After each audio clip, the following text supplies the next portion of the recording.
Это очень проблематичное и спорное положение, которое было включено в законе об образовании в Гагаузии, потому что там говорится о том, что управление образования будет выдавать сертификаты педагогическим кадрам для репетиторства. С моей точки зрения, это не может способствовать улучшению качества преподавания, потому что и сейчас, даже без таких положений, да, существуют учителя, которые полагаются на то, что будут работать именно посредством репетиторства, пополняя свой бюджет. Существует и практика, к сожалению, очень губительная, когда учителя даже не думают о том, как идет процесс преподавания и что они должны сделать, чтобы все ученики успевали, а говорят о том, что вы должны прийти на дополнительные уроки.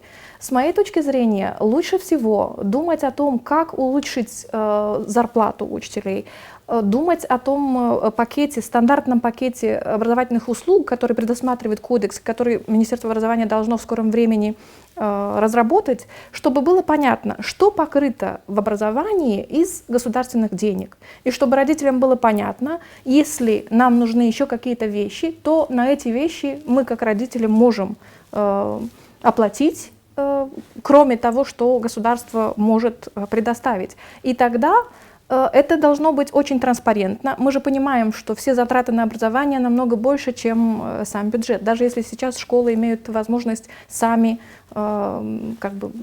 располагать своим бюджетом.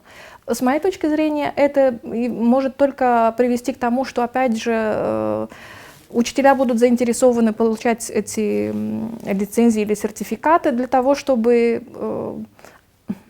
те же деньги, которые могли бы пойти на проекты, способствующие тем детям, которым нужна дополнительная поддержка, они пойдут просто на того, чтобы повторялось то, что должно было происходить качественно на уроках. И я думаю, что этот подход не может быть положительным.